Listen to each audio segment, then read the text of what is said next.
Pues seguimos en Cuestión de Prioridades, en directo como siempre desde el Plató de Madrid, como todos los lunes. En España los debates no solo se circunscriben al ámbito político, también a veces los generan otras instituciones más calladas y con una imagen más solemne que la de los parlamentos. Me estoy refiriendo a la RAE, a la Real Academia Española. Puede que nunca una tilde haya dado tanto de qué hablar como ha ocurrido estas últimas semanas con la de la palabra solo. Los escritores académicos y los lingüistas se han disputado durante años la validez de la tilde cuando solo es adverbio y sinónimo de solamente, algo que la mayoría nos enseñaron en la clase de lengua. Finalmente, el jueves pasado, la RAE ratificó por unanimidad el uso de la tilde en el adverbio solo, para evitar confusiones y ambigüedades, y tras un tormentoso pleno, como lo calificó Arturo Pérez Reverte. Vamos a charlar de este asunto y del buen uso del castellano con el catedrático emérito de Lengua Española de la Universidad de Salamanca y académico también, correspondiente de la RAE, Julio Borrego. Nos escucha desde Santa Marta de Tormes, en Salamanca. ¿Qué tal? Buenas noches. Hola, buenas noches.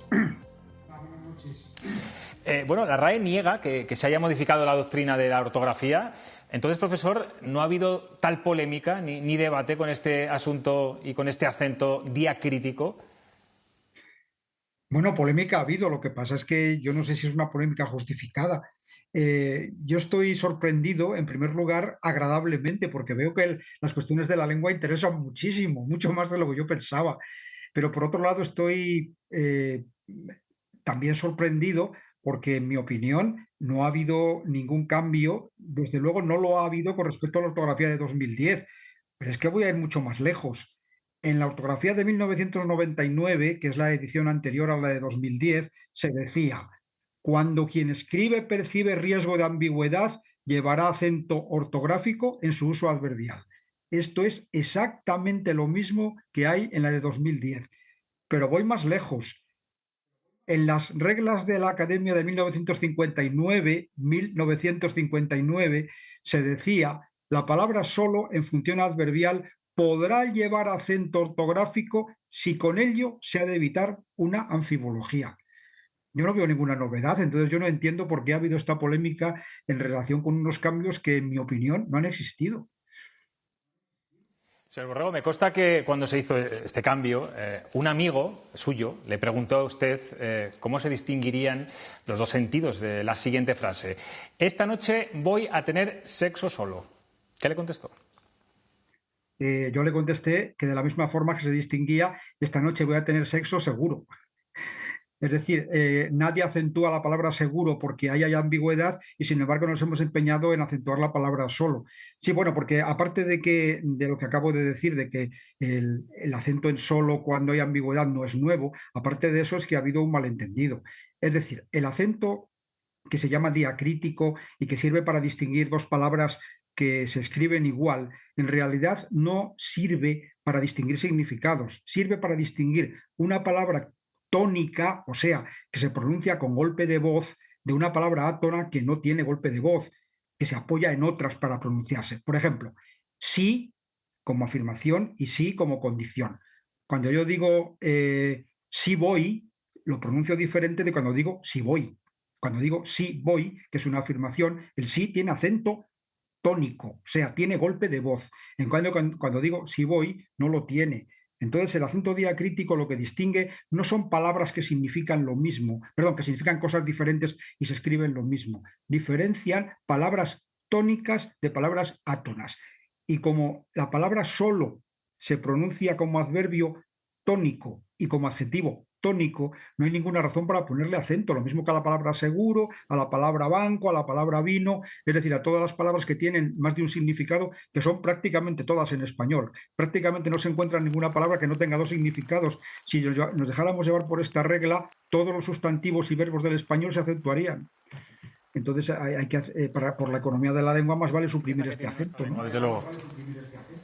Bueno, tengo la sensación, ya que le tengo a usted ahí, que la RAE incorpora, no sé si a una velocidad de vértigo, palabras que no están del todo asentadas en el lenguaje de la mayoría de los españoles o que simplemente están de moda. Estoy pensando, por ejemplo, en bot, en poliamor, en pifostio, hacer la cobra, que es, bueno, como saben, esquivar un beso en la boca, algo que yo por lo menos conocí con el famoso reencuentro en un escenario de David Bisbal y Chenoa. ¿Qué le parece? ¿Va la RAE demasiado deprisa o todo lo contrario? Es curioso porque yo lo que estaba acostumbrado a leer es que la RAE es un paquidermo que cuando incorpora las palabras convierte el diccionario en un cementerio, porque ya nadie las usa. Y ahora, en cambio, se le acusa de lo contrario. Vamos a ver, creo que en este asunto tienen que ver también las nuevas tecnologías. Cuando el diccionario era un tomo que había que imprimir, que era muy costoso, que había que almacenar, pues había que tener cuidado con las palabras que entraban en él, porque a lo mejor eran tan efímeras que no valía la pena imprimir aquello para que al día siguiente no se dijeran. Pero ahora esto es mucho más sencillo. Ahora tenemos un diccionario en la red que podemos cambiar todas las veces que queramos. Entonces, a mí particularmente me resulta muy útil que aparezca Panettone porque a lo mejor no sé qué es. Justamente las palabras nuevas son las que ignoramos, por lo tanto son las que necesitan más perentoriamente que aparezcan en el diccionario, de modo que a mí me parece muy bien que se incorporen, que luego desaparecen, pues desaparecen de la red, porque es mucho más fácil que antes, que no podían desaparecer de las estanterías, de modo que si tengo que elegir entre que la RAE sea un paquidermo o que sea un poco liviana en sus aceptaciones, prefiero que sea un poco liviana, porque para mí es un servicio mayor que si no encuentro en el diccionario la palabra que necesito. Sí, es verdad que siempre recurrimos más a la RAE para buscar palabras Claro. precisamente nuevas para saber su significado. Bueno, siempre se ha dicho, profesor, o al menos esa fama tenemos, que en Castilla y León se habla un correcto castellano, sobre todo en ciudades como Valladolid, Salamanca, de ahí que seamos la meca del aprendizaje del español para extranjeros. ¿Eso sigue siendo así? Bueno, yo me he dedicado muchísimo a estudiar las hablas de Castilla y León desde el punto de vista sociolingüístico, es decir, que esta cuestión me atañe de lleno. Y los lingüistas estamos hoy de acuerdo, los que estudiamos científicamente el lenguaje, estamos de acuerdo en que la pregunta pertinente hoy día no es dónde se habla mejor, sino quién habla mejor. Es decir, lo que hoy distingue a una persona que habla bien de una persona que habla mal no es el lugar de donde procede, sino el grado de cultura que tiene. De modo que, digamos que hoy habla un buen español, toda aquella persona, proceda de donde proceda, que tenga un nivel de cultura aceptable. ¿Quiere esto decir que actualmente se considera que el español no tiene una única norma, sino que tiene muchas normas? De modo que a un sevillano, una persona culta de Sevilla o de México, que tenga peculiaridades de la zona, pero que sea una persona culta, puede tener un habla tan aceptable como una persona de Valladolid o de Burgos. Dicho esto, hay que reconocer que existe de una manera muy extendida el tópico de que Castilla y León es el lugar donde se habla un mejor español. Vamos a ver, en primer lugar tendríamos que ponernos de acuerdo en qué significa un buen español. Vamos a convenir en que un buen español sería aquel que se adapta a las reglas de la Real Academia Española. Bueno, pues digamos que en todas las zonas hay desviaciones de esta norma de la Real Academia Española. Desviaciones sintácticas, desviaciones morfológicas y desviaciones fonéticas. Ahora bien, las desviaciones que más se ven son las desviaciones fonéticas, es decir, la forma de pronunciar los sonidos. Es lo que más se percibe porque son las desviaciones que saltan directamente a los oídos, ¿no? Entonces, como resulta que, no digamos en Castilla y León, digamos en el norte de España, porque no solamente ocurre en Castilla y León, como en el norte de España el habla se adapta o se corresponde más fielmente con la escritura, con la forma en que se escriben los sonidos, y como la escritura se considera la norma buena de la lengua, pues digamos que tiene prestigio aquella variedad que se acerca más a la escritura. Digamos que existe el sentimiento de que en Andalucía o en América se comen las letras para hablar en términos vulgares, en términos coloquiales, y entonces como eso no se corresponde con la escritura, hay la idea de que en Castilla y León se habla mejor, pero vamos, el hecho de que se aspiren las S o se pierda alguna S o se pierda alguna D o se pronuncia como Z no desmerece que eso pertenezca a un español correcto.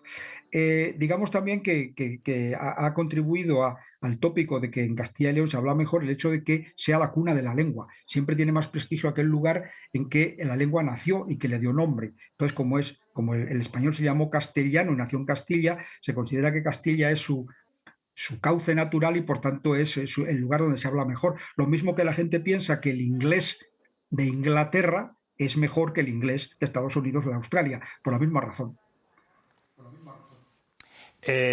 Como sabes, este es un programa bastante político. Vamos a hablar del lenguaje que utilizan nuestros representantes públicos y quiero que escuche la intervención de una diputada de Unidas Podemos la semana pasada durante el debate para la reforma de la ley del solo sí es sí. Si estás follando con un tío y ese tío se quita el condón sin avisarte, es violación. Si una chica conoce a un tío una noche, se va con él a su casa y cuando ya están en la cama cambia de opinión y ese tío sigue, es violación. ¿Cree que los políticos tienen que mantener un nivel lingüístico ejemplar o deben vulgarizarlo, como es este caso, y hablar como se hace en la barra de un bar o entre amigos para estar más cerca de la gente? Hombre, está claro, es evidente que la lengua, lo mismo que la ropa, no tiene, digamos que tiene un valor más allá del puramente utilitario. La ropa no sirve solo para abrigarse ni sirve solo para quitar el calor. La ropa da una idea de cuál es nuestra identidad social, de cómo queremos presentarnos ante los demás. Bueno, pues con la lengua ocurre lo mismo. Y lo mismo que una persona que va a leer una tesis doctoral no lleva un pantalón corto de flores, pues una persona que va a los picos de Europa no lleva un traje y corbata. De la misma manera, una persona que habla en un contexto formal como es el Parlamento debería atenerse a las normas de formalidad del español. Esto lo saben de sobra los políticos. Entonces, ¿por qué lo hacen? Dado que no será por ignorancia.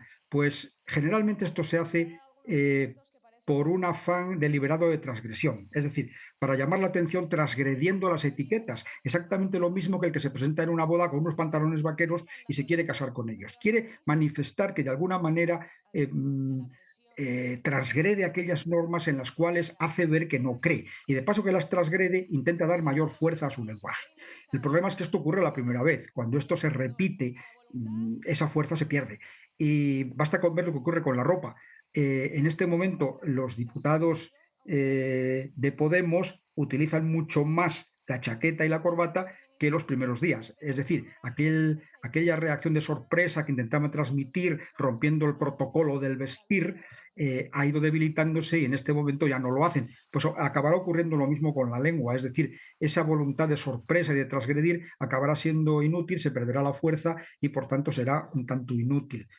También hay que decir que esa línea de actuación no obedece solo a los políticos, sino que se da en toda la sociedad. Hoy día, digamos que el habla de un grupo social se mueve siempre entre dos polos, la formalidad y la informalidad. La formalidad es distancia, la informalidad es confianza. Entonces hoy hay un ambiente social proclive a la confianza y por tanto a favorecer aquellas formas lingüísticas que la promueven. Es decir, que digamos que el ascenso de los tacos a situaciones formales como puede ser la televisión, el cine o el parlamento está en la misma línea que el ascenso imparable del tú frente al usted, que cada vez es más frecuente. Es decir, están privilegiando las formas lingüísticas que indican acercamiento frente a las que indican distanciamiento. Entonces, esto que estoy diciendo, unido a la voluntad de transgresión y de sorpresa... Quiero pasarle la palabra también a los tertulianos. Profesor, bueno, hay que decir también que lo que ocurrió el otro día en el Parlamento es un caso excepcional, que no suele ser habitual en la tribuna de oradores del Congreso de los Diputados. Tengo aquí a tres tertulianos que hablan y escriben perfectamente, al fin y al cabo es su instrumento de trabajo, no les queda más remedio, que también le van a hacer alguna pregunta. Antonio Casado. Muy bien. Sí, profesor, yo le voy a preguntar por las muletillas. Quiero saber si tenemos que plantarles cara, tenemos que declararles la guerra a las muletillas, o tenemos que aceptarlas con normalidad. Ahora se pone el súper como un prefijo a todos los adjetivos. Esto es súper bueno, estoy súper contenta, soy súper inocente. Esa barbaridad de decir súper grande, súper pequeño. Bueno, ya te digo, ¿cómo lo ves? En plan de, etcétera, etcétera, etcétera. ¿Qué debemos hacer? ¿Debemos aceptarlo pues con cotidianidad, con normalidad, no pasa nada? ¿O hay que declararles la guerra a las muletillas? Hombre, yo creo que como siempre en el medio está la virtud, ¿no? Un exceso de muletillas lo que hace es empobrecer notablemente el habla, evidentemente, pero tampoco podemos suprimirlas del todo. Es como si suprimir, muletilla viene de muleta y es como si quisiéramos suprimir las muletas. Es decir, las muletillas son propias de la lengua hablada. ¿Por qué? Porque la lengua hablada se improvisa y si se improvisa a veces hay que pensar. y las muletillas son una forma de darnos tiempo para pensar. Entonces, una persona que utiliza excesivas muletillas se pasa demasiado tiempo pensando y su habla no es elegante, pero si se la suprimimos se cae.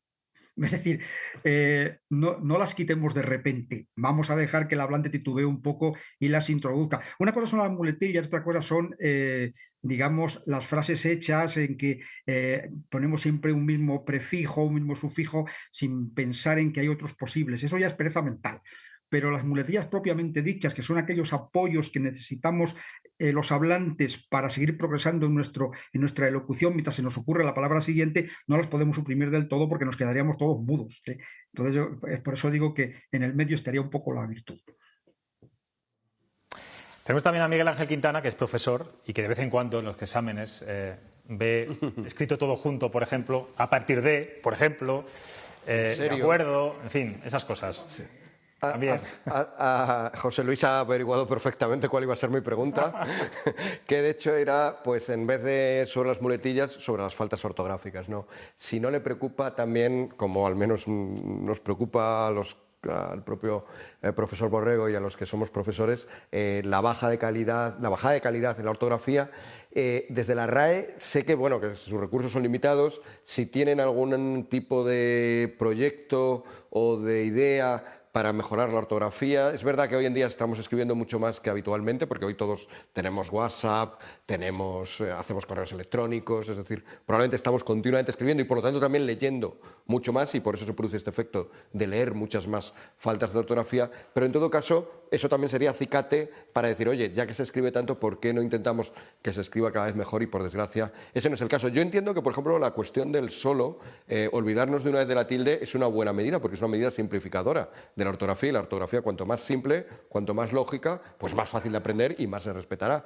Pero bueno, quería hacer la pregunta más general. Que yo sepa, la RAE no tiene ningún programa para difundir la ortografía, pero es que yo creo que la única forma de difundir una ortografía correcta es leer mucho. Las reglas de ortografía que yo estudié en la escuela, esas que había que aprender de memoria, son poco eficaces, porque suelen tener más excepciones que reglas, con lo cual uno acaba aprendiéndolas mal y entonces hace faltas que antes no hacía. Yo creo que la solución es leer mucho y parece ser, el otro día leí en algún sitio que estamos aumentando el porcentaje de lectura. Si eso es verdad, la ortografía acabará siendo mejor. Y, por cierto, aprovecho para decir que gracias a que la academia en su día se atrevió con cosas más graves que el solo actualmente, hoy día tenemos una de las ortografías más racionales dentro de las lenguas de cultura de nuestro entorno. Desde luego mucho más racional que la del francés, más racional que la del alemán y infinitamente más racional que la del inglés, que tiene una ortografía tan demencial que los niños ingleses pasan meses aprendiendo a leer, cuando un español aprende mucho más rápidamente porque sus normas de ortografía son mucho más racionales. Y llamo racionales a aquellas reglas de ortografía que se corresponden con los sonidos. Cuanto más se correspondan las letras con los sonidos, más racional es una ortografía. Y hoy podemos disfrutar de esta ortografía razonablemente racional, valga la redundancia, porque la academia se atrevió en su día pues a suprimir cosas como Jesucristo escrito con CH, que cuando ocurrió, y esto consta en las actas de la academia, algún académico dijo por encima de mi cadáver. Afortunadamente, por encima de su cadáver se pasó y hoy se escribe Jesucristo con una CR como debería ser.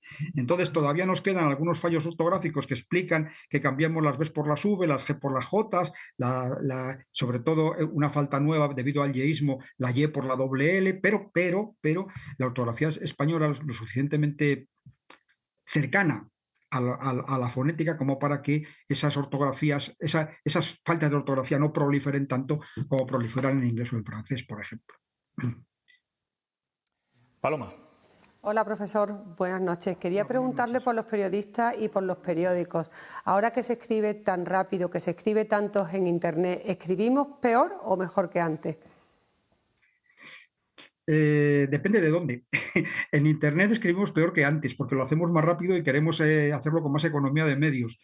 Fuera de Internet, pues yo creo que hay, como ha ocurrido siempre, hablantes que se dan cuenta de que aquello es otro canal y por tanto es otra situación comunicativa y cuidan su forma de escribir y por tanto escriben lo mismo que antes, y otros que no lo cuidan. Pero eso ha ocurrido siempre, ¿eh? Es decir, si lo que se quiere decir es que porque ahora se escribe en SMS o en... Ahora ya SMS no se escriben, porque se escribe en Internet rápidamente o en los chats, vamos a escribir peor, no estoy seguro, no estoy seguro, porque la gente escribe mal de todas maneras, y la gente que escribe bien se da cuenta de que cuando está escribiendo en un chat no está escribiendo un texto formal y por tanto es capaz de corregirse cuando sí que lo escribe.